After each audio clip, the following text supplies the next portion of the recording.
Okay, we're just waiting for the Zoom to catch up, the Facebook feed, and then,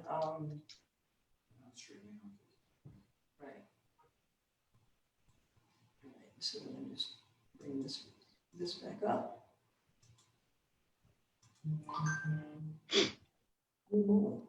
And start the recording, and hey Steve, how are you? Okay, we're good. Okay, are we ready to start then? Okay. Yes. The January 2021 meeting of the Board of Water Commissioners is hereby called to order. First on the agenda, reading of the minutes of the previous meeting. Motion to accept the minutes of the previous meeting. Second. Okay, those in favor? Aye. Aye. Opposed? Okay, carried. Presentation of bills and accounts. Move the bills to be paid as presented. I'll second that. Any further discussion? Hearing none, those in favor? Aye. Opposed? Okay, carried. COVID-19. We're all doing okay. We're waiting for word of when our folks will be able to get vaccinated. I think it's a supply and demand issue, so I think we're in the queue. Other than that, I think we're still on altered schedules and doing whatever we can do. And so far, so good. So we've only had one case since March, and I don't want to talk about it much longer than that because I don't want to jinx anything. So, but I think we're doing okay. The office is still closed to the public, correct? It is, but you know, everybody's here and we're using the pneumatic tube. Samples are, we have a cooler outside and so it's working. Now, if we had somebody that needed to come in and speak to us, we'd make an appointment or, you know, make arrangements to bring them in. But most people are just picking up sample bottles, dropping off sample bottles or paying a bill. And, you know, everybody's doing that through the pneumatic tube. It's working out really well. Would you agree, Matt? Yes. Yeah, no. And our foot traffic is down considerably since COVID. We had a solid group of largely seniors that, you know, every 3 months would come in, pay their bill, chat with us. And those folks aren't doing that right now. They're doing what they're supposed to do. They're staying home. So it's really working out well with the tube. Okay. Mayor, do you have any plans or when's your plans to reopen City Hall?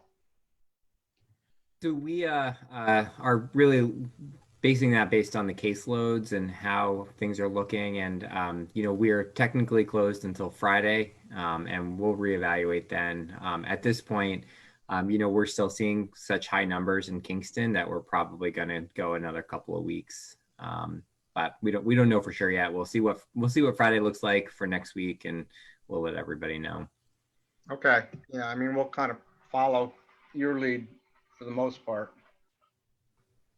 Cooper Lake improvements. Okay, well, right after last month's meeting, we got our permit, so we're all set to go. There were no comments, and the permits are in hand.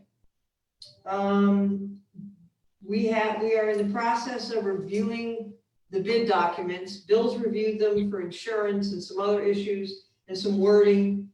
And so we're closing in on getting ready to let getting those bids in a form that we can let them.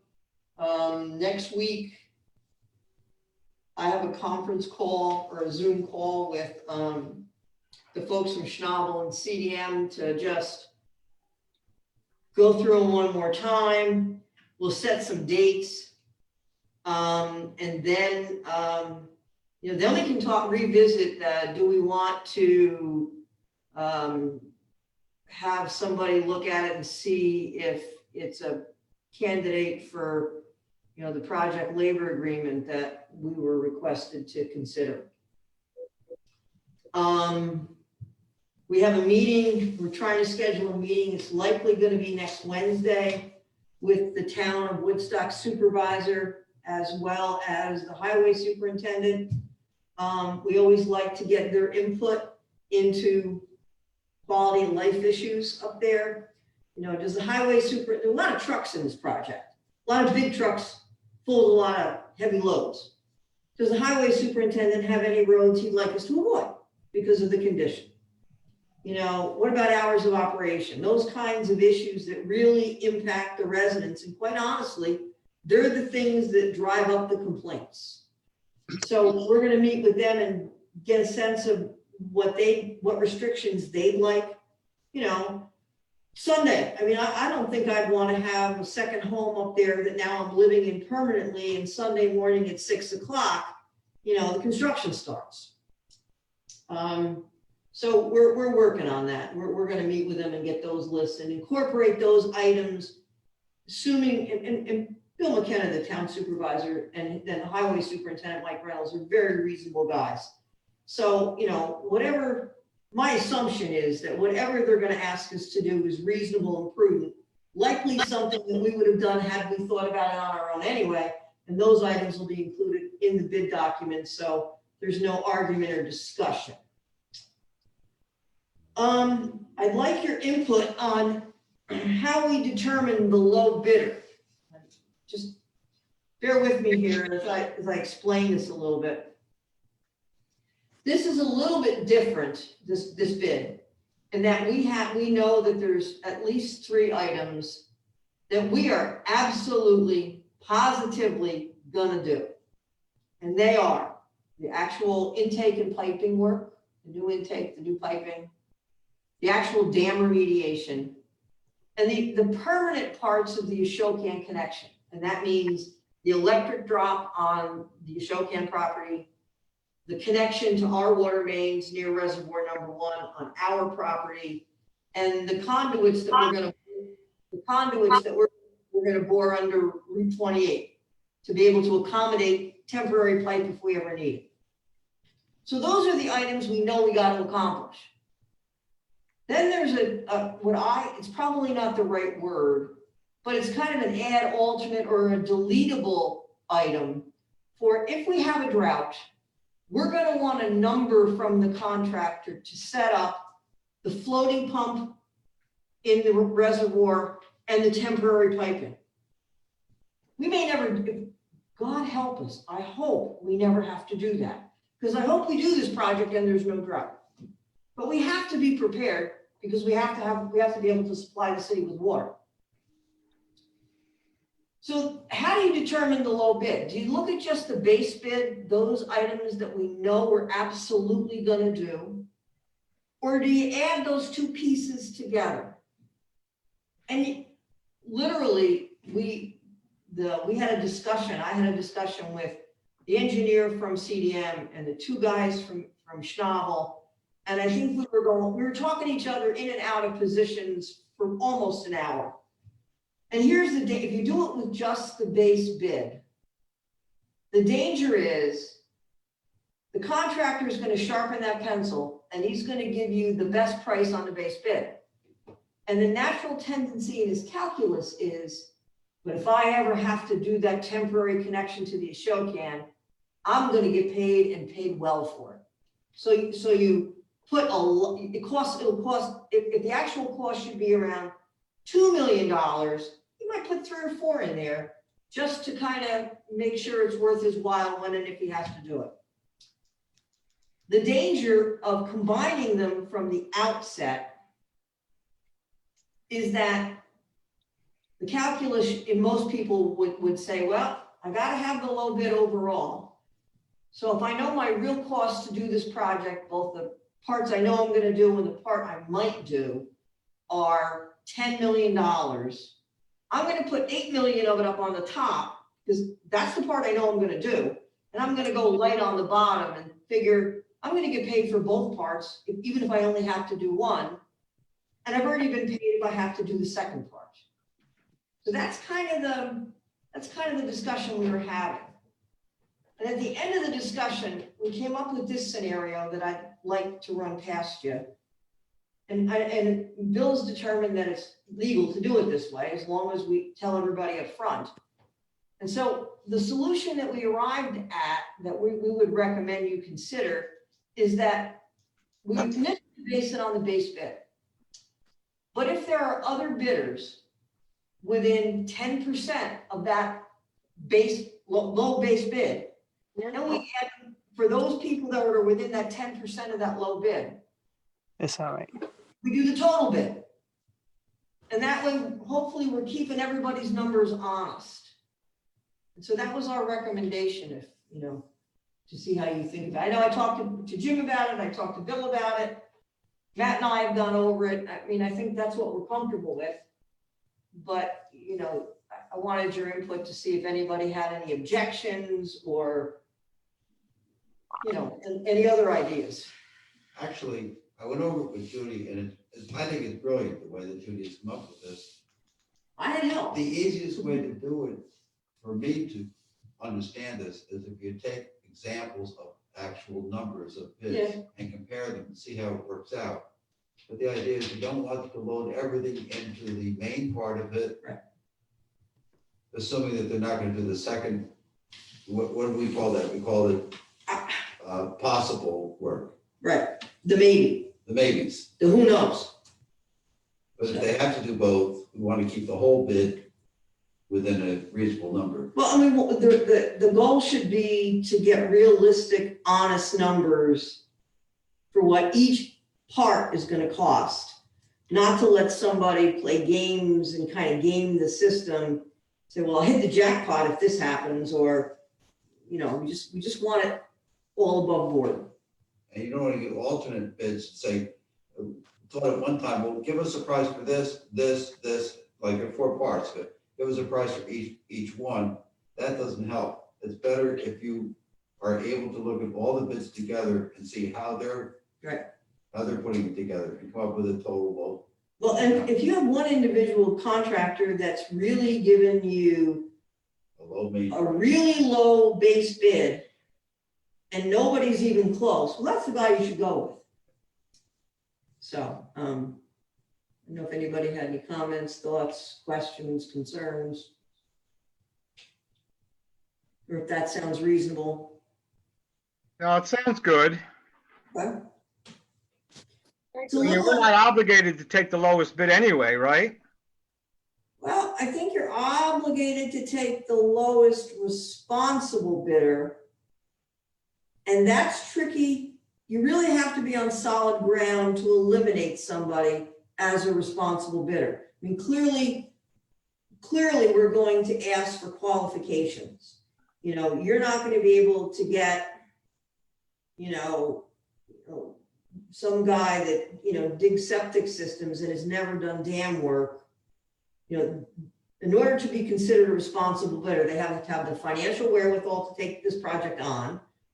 They have to have, they can't be on the New York State, you know, bid. New York State maintains a list of contractors that you can't award bids to, that they're certainly not on that list.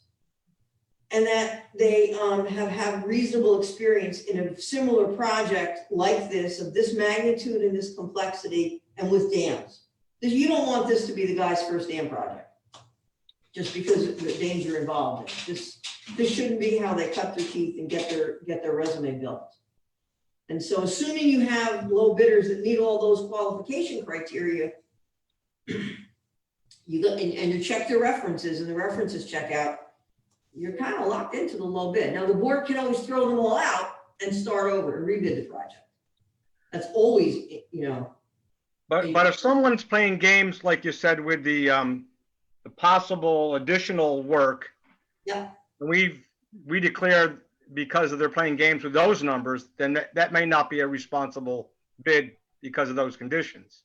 Yes, and we talked about that, and under those circumstances, that we would rely on the engineer to say that is not reasonable. Okay. $10 million, we estimate that the temporary show can should cost you $1.8 million. And if he bids 10, or he or she bids 10, well, the engineer is going to recommend you not consider that bidder, because that's just outrageous. Or the opposite, could bid like $100,000. Yes, yes, On the other hand, he comes in with $100,000 because he's trying to be low overall. right. That's not a responsible bid also then. No. Okay, Yes. that sounds reasonable. We're just trying to add some extra layers of protection in there. It's a big dollar value on this project, and we wanna make sure that everybody's got that pencil as sharp as they should have it before they come in. And the schedule, we'll probably set the schedule up for bidding soon, like next week. We have I told you I have a conference call with Schnabel that morning, and then hopefully early in the afternoon, we can have a Zoom call or a Teams meeting with the highway superintendent and Bill McKenna, the Woodstock supervisor.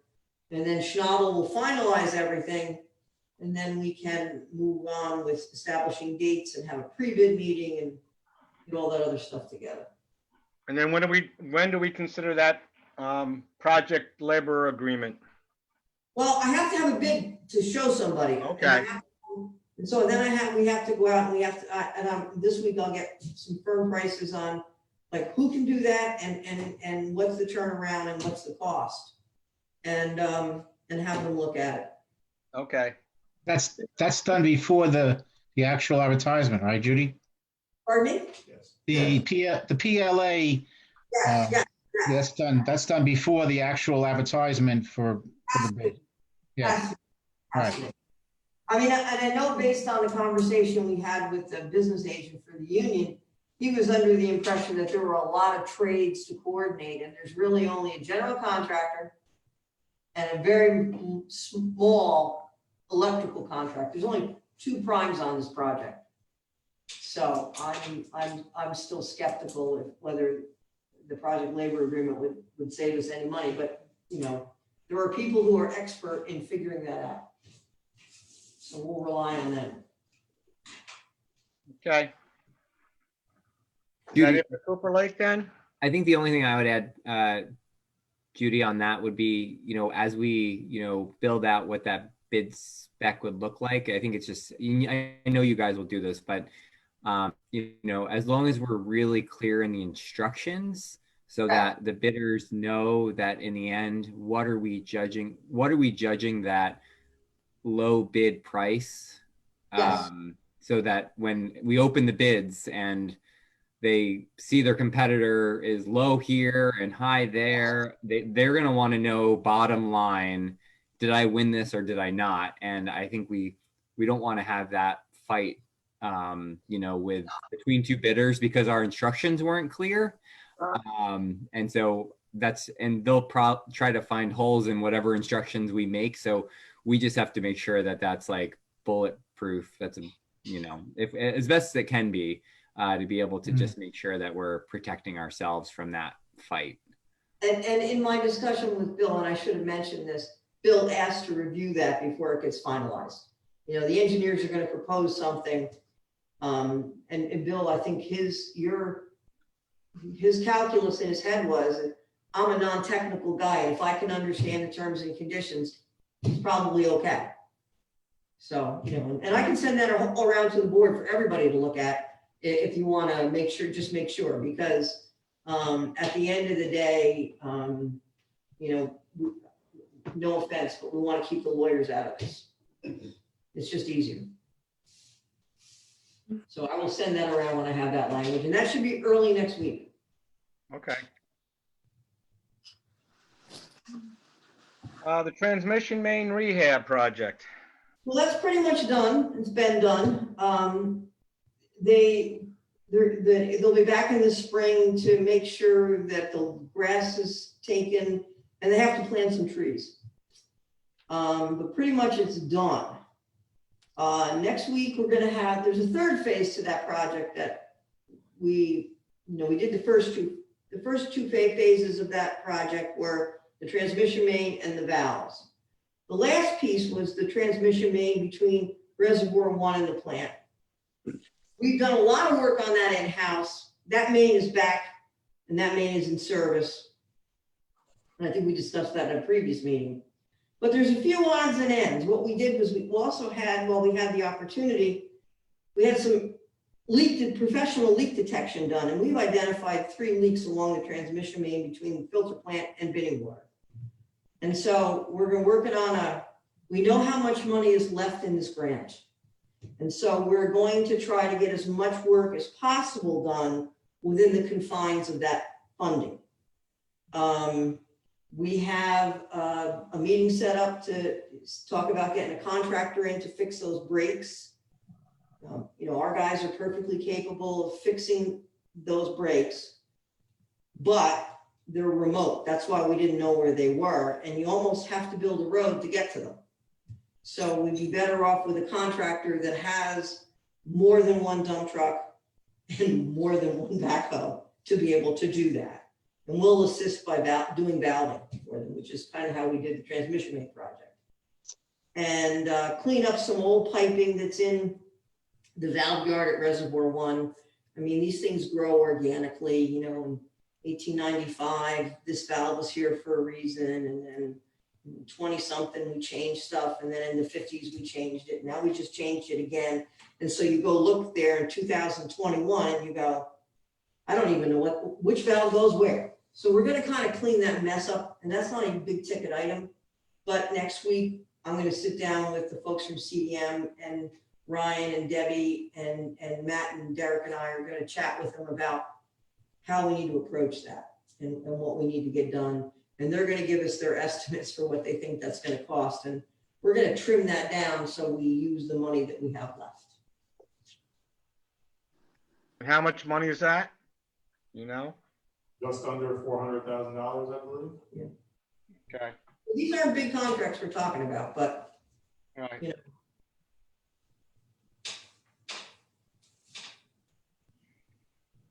Okay, moving on. We 2020.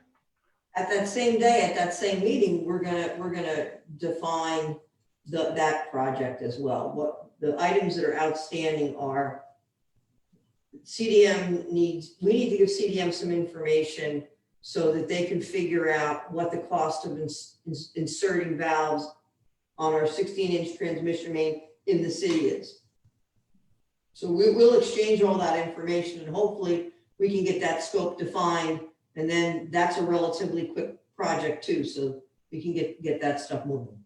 So we're closing in on it. Is there more SCADA stuff in that?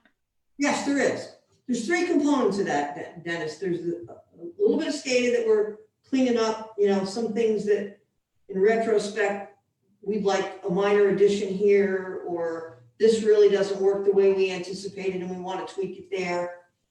We're gonna electrically actuate a couple of the valves below Binny Water Hill so we can tie them into SCADA so you can open and close them from someplace else. But we're hoping that with the biggest portion is going to be distribution system valves. And those are the 3 things that are covered in there. So we're you know, those are the 3 things that we got the grant for, and we can kind of move money around between those categories. And how much is that grant? Pardon me? How much money is in that grant? 1.5 million. It's about 900,000 grant, and the balance is for drinking water. Those WIA grants for the drinking water, it's a 60. We get 60% of the total project funding. Right. We were limited to about 900,000 because at that time we had already gotten the previous grant, and you could only get a total of 3 million in a 5-year period. So we had previously gotten 2.1 million. So we could only create a project that was, you know, going to get us 900,000 in grant money, which is what we did. Engineering is pretty light on this because most of it's already been done because it's really an extension of that transmission main project and the SCADA. Okay, thanks. Quarry Street. I'm waiting on the contact information for the school district's attorney, and then Bill's going to craft a pretty straightforward, simple agreement just on cost sharing. You know, everything in this contract, it's about 50-50, the distance of pipe that is Kingston's and the distance that is the school districts. And so we should get everything in unit pricing, so the bids will be structured, so it's a cost for pipe installation per linear foot. If we have to blast, what that is per cubic yard of blasted material, so it should be really easy to send them a bill at the end of the day. Okay. The roundabout. Done, and I'm still waiting on an answer for when they're gonna send us a final bill. They're done with our work. So we're hoping to be able to, I don't expect to get any money back, but I'd like to know what, if any, change orders we've incurred. I think we've kept them pretty minimal, but I'm not sure, because we're not directly involved in any of that. We don't get to see any numbers. But we have some money that we have sitting here that if we owe them a little bit more, I'd like to pay it and then return the money so we can stop paying interest on it in terms of when we make a bond payment. So I'm trying to find that information out, and I'm not having any luck going with the DOT contacts for the actual project. So I think I'm going to shoot an email off to the regional engineer. He's been pretty responsive and easy to get a hold of. So I think I'm going to ask him. Yes. Now, you haven't heard anything on the sewer end, have you? No, not that I'm aware of. No. Okay, thank you. Tech City. Nothing has changed. We're still being paid for the water that's being consumed in the farm to table and by the county, but at some point, as we discussed last time, we've got to come to a resolution, and we have to decide what it is you want us to do. Do you want us to send a disconnect notice to, because we have a contract with Tech City, and they're not paying the minimum. I mean, They're in violation of their contract. they are. You have the option right now to cancel that agreement.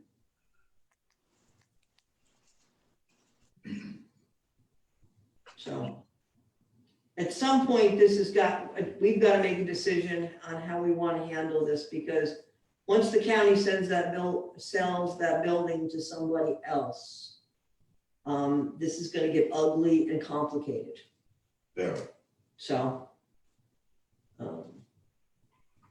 that needs to be, somehow we need to have that discussion at some point, what the solution is.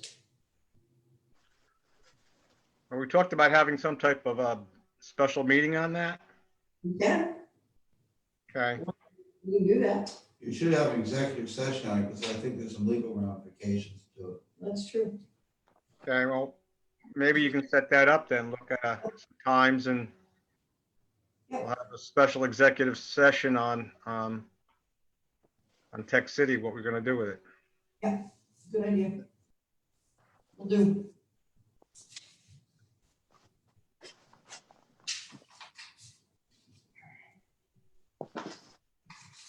Okay. GIS. It's coming together. I'm really kind of happy about it. Debbie's working, made a lot of good progress on it. I wanted to do this project 10 years ago, and every time we got it queued up to do it, something else, we had a better place to put the money. And I'm kind of glad in hindsight that we didn't do it then, because it's gotten cheaper.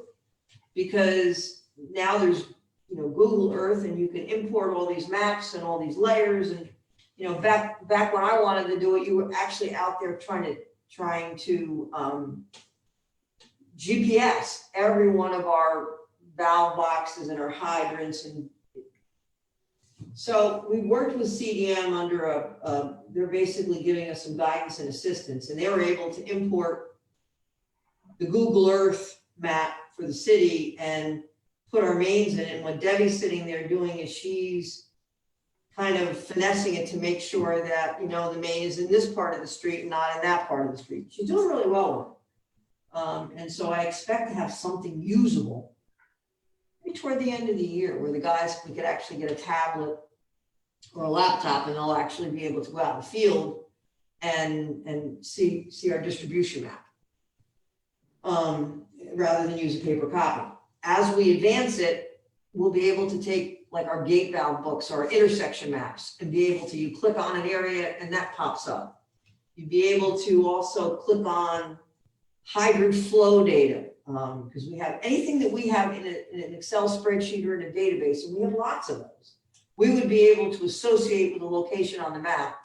And it's just a question of building that out. That's going to take some time, but you know, we're farther ahead than I thought we'd be for just starting the project. So I'm kind of happy about that. Okay, good. And Judy, if I could just add that, you know, as you guys move forward, you know, once you guys are set up, you know, we have all of our sewer as much as we can of our sewer lines also digitized, and our guys do have the tablet that, you know, works well, and you know, we'd be happy to share data so that, you know, when you guys are out in the field, that, you know, everyone still has to call dig safe and all of that stuff, but to be able to just turn on our sewer map underneath to be able to see, you know, where our line is in the street or where I mean, there could be some interoperability there that may help your staff and vice versa. So. Oh, it would help Josh. Absolutely, it would work. And then we have to be, just beforehand, we'd have to sit down. It's pretty simple. You know, who has custody of the data? Who makes the changes? And it's pretty obvious that they make their changes, we make our changes, but we just, you know, that's fine. And that would be probably helpful to all of us. Does Central Hudson have one? Yeah, I don't want to share with Central No, I Hudson. just- I mean, and they don't want to share with us because of security issues. Well, would you be able to locate, like, for example, where gas main is in relation to your water main? As the mayor suggested, the law says you have to call underground utility, and there has to be a physical marked out in the field before you dig. It would help for planning purposes. If you're planning a project, and Central Hudson will share their data for that, and we would share our data for those, they're putting in new gas mains, it would be nice to be able to share that. You don't want that out in the public domain though, but you have to be careful on the security end of it, who has what. But interoperability among all the utilities is a good idea. You know, on some level, even if it's just the people in the field.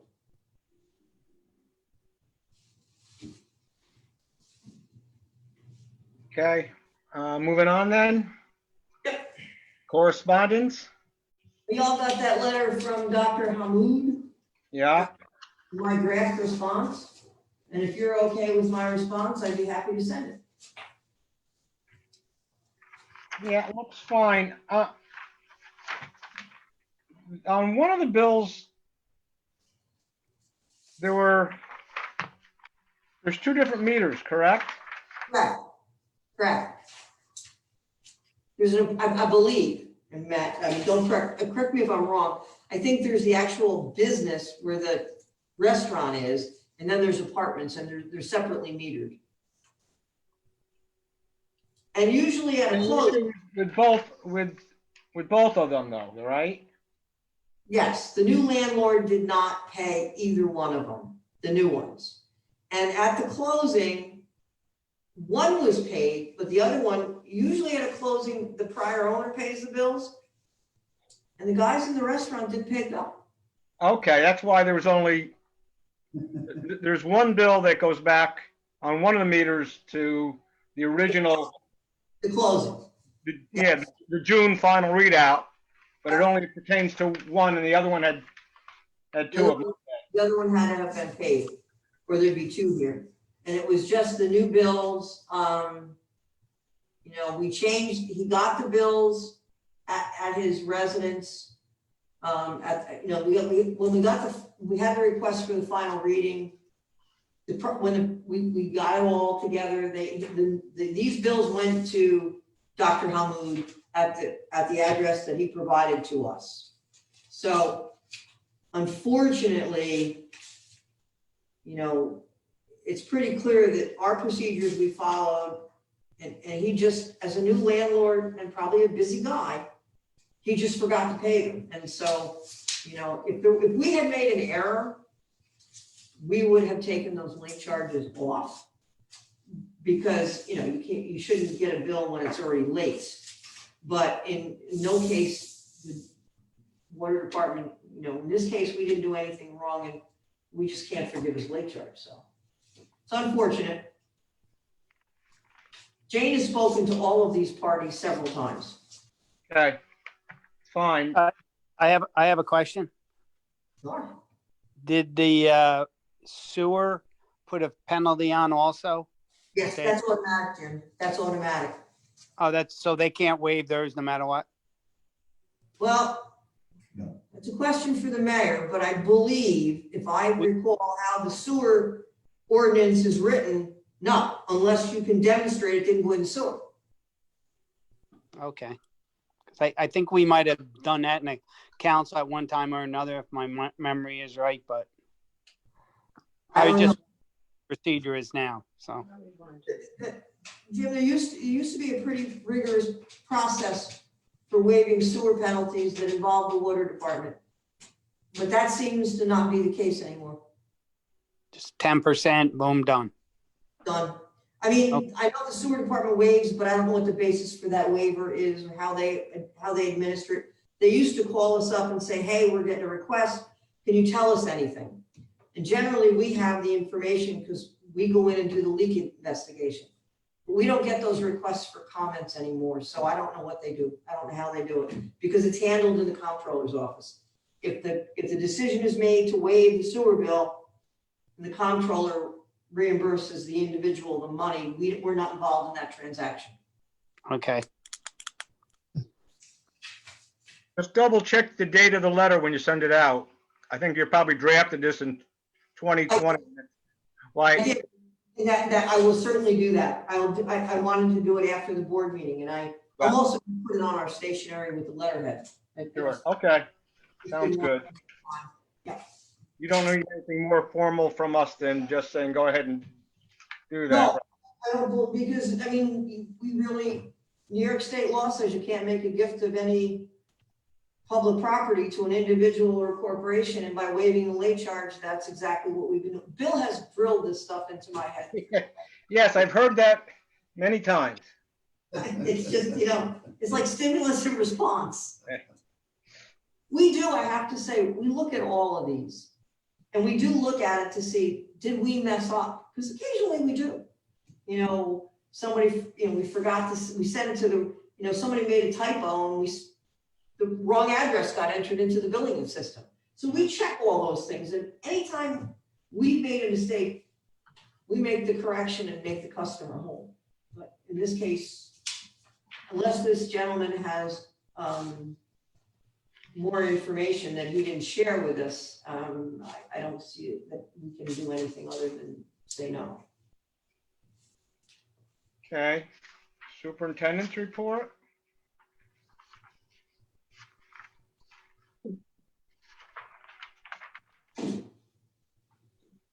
You caught up on our rainfall, right? And then some, yes, we did. That's good. The irony is, once we know when we're gonna, with the Cooper Lake bids, the irony is we're going to have to shut the intake so that we have 3 or 4 months for that reservoir to drop that 10 feet.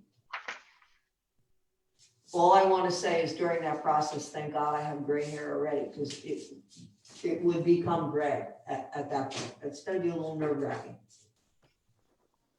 Good news about the new accounts. Pardon me, Joanne? I said, good news about the new accounts. Actually, I noticed a typo in that section. Okay. Under customer account management on page 1. I think you meant to say December, but it says September. Oh, yeah, I did, sorry. Yeah. Yep, I do see that right here. Yep. That's like, That's just a dumb, you know, Jane will catch it. yes, you know what, if I Some- just, Whenever I do that, your office always catches me. if I would hand this to Matt and Jane or Jane and ask them to proofread it, that would probably eliminate all of that stuff. They're very good. They are. So. We When you need a proof- motion to accept the superintendent's report, I'll make that motion. revised, I guess. Yes. Do I have a second? Second. Okay, those in favor? Aye. Opposed? Carried. Do we have anything else? I just want to mention that the lead and copper rule, the revisions to the lead and copper rule were finalized by the EPA first week in January. They have yet to be published in the Federal Register, so while we're all looking at the final version, it's not the law yet until the day it's published. We have it on reasonably good authority that the Biden administration is anything that has, any rule that has not yet been published, they're gonna put a brief moratorium on it so they can conduct a review process. In this case, I don't expect them to hold up this rule much past the review because it's, aimed at getting lead out of the water, the drinking water, which is a good thing. But there are certain things here that are gonna be very labor intensive for us. We have to maintain public inventories. The biggest issue is this federal legislation is gonna ban partial lead line replacements. In other words, there's usually two components to the service ladder. There's a piece between the main and the curb, and the piece between the curb and the meter in the house. And, if there's a leak on one part or the other, Jim knows this better than me. If there's a leak someplace, you just fix that piece. Well, that's no longer going to be allowed. You're going to have to go from the main, any piece of that is lead. You're going to have to go from the main right into the house. That's going to double the expense for property owners because the water department doesn't own any of it. So there's a lot of things that are going to have to change. This is going to have impact our rules and regs. We're going to have to make some changes there. We're going to have to figure out how to navigate through some of this stuff. One of the new aspects is we're going to have to, once every 5 years, go in and sample the water in all the certified daycare centers in the city of Kingston. I don't even know how to locate them. I don't know, it's easy to pick up Head Start because they're in a separate institutional building. But there's a lot of residential daycare centers out there that there's no big sign out front. So we're gonna have to find out how to get a list. It must be a list in the state someplace or in the county level. So we're gonna have to, maintaining a lead inventory of lead services, that's gonna be a challenge for us. There's no registration locally for daycare centers that I'm aware of. I believe there's a state register. Yeah, there is a state register. Yeah, there's a state register. Maybe the private ones, like this, if somebody's doing babysitting in their home, somebody. Only if they apply to be certified. You have more than 4 kids. Yeah, you're supposed to. Oh, I know, but I don't think a lot Right. of them do. Anyway, if you're operating in a legal daycare center, this law isn't gonna make us go into your house. But anyway, there's a lot of moving parts to this. We're just digesting it.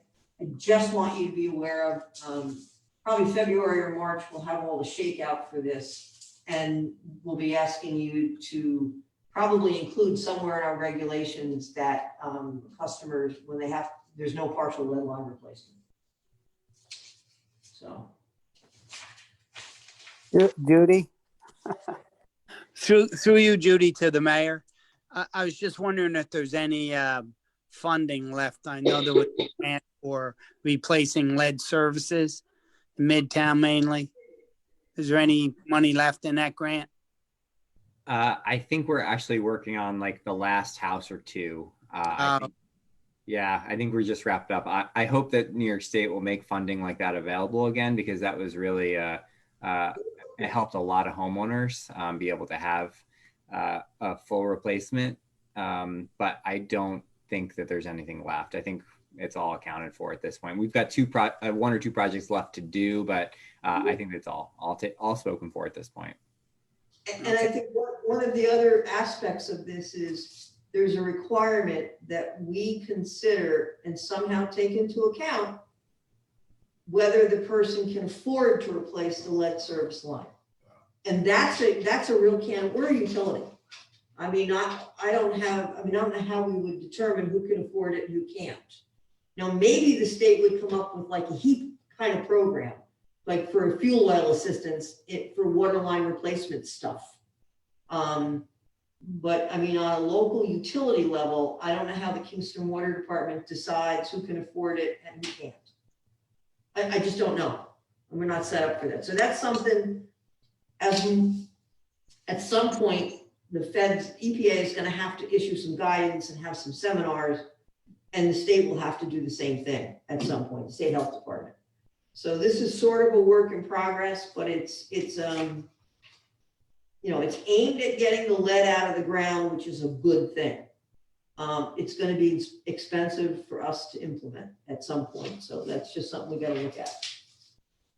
I would say, Judy, I mean, this is also another opportunity, once the law is enacted, and I know that, you know, it's then an opportunity for us to also advocate with our federal representatives that, you know, this really is an unfunded mandate, and that, you know, they could at least create a grant program so that municipalities like ours, where we do have lower income, you know, residential homes, that, you know, more grant money be made available so that we could either, you know, get that directly to the homeowners, or, you know, we again continue to do a municipal led, you know, lead line replacement program.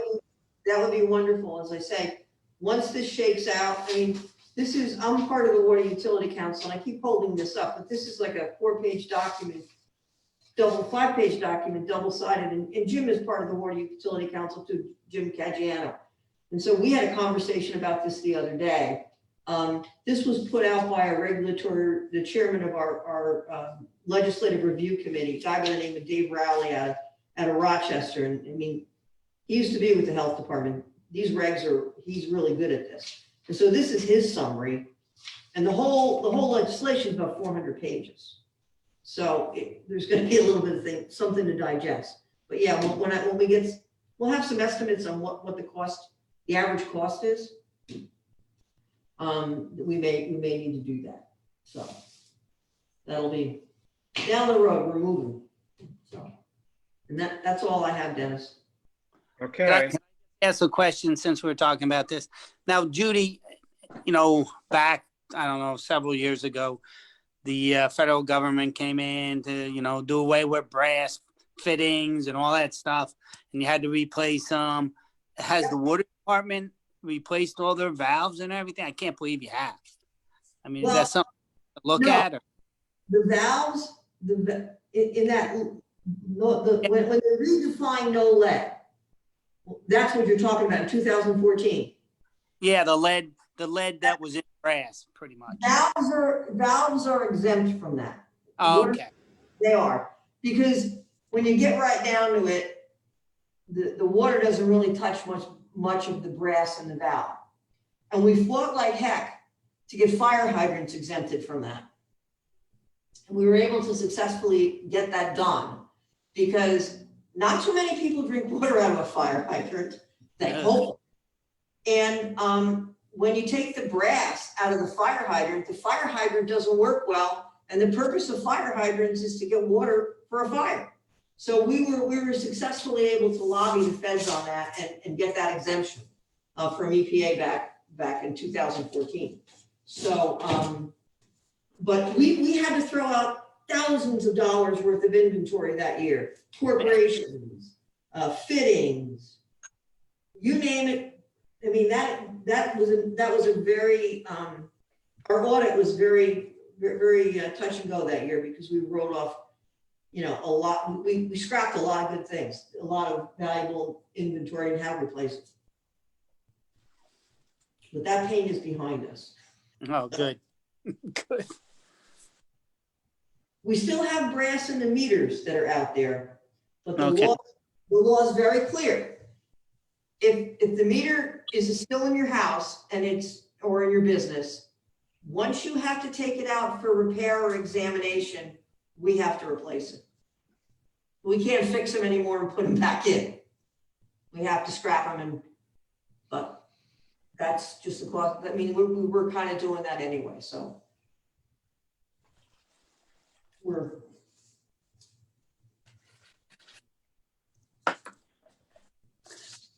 Sounds like you're on top of it. They force you to be, Jim. They force you to be. Is there any other business in front of us? Not, I'll accept a motion to adjourn. I'll make a I have a second. Second. Okay, those in favor? Aye. Aye. Okay, those opposed? Okay, thank you, everyone. Thank you. Concluded for the night. Bye, everybody. Have a good night. Thank you. You too. Nice Good night, day. everyone. Night. Safe, everybody. Good night.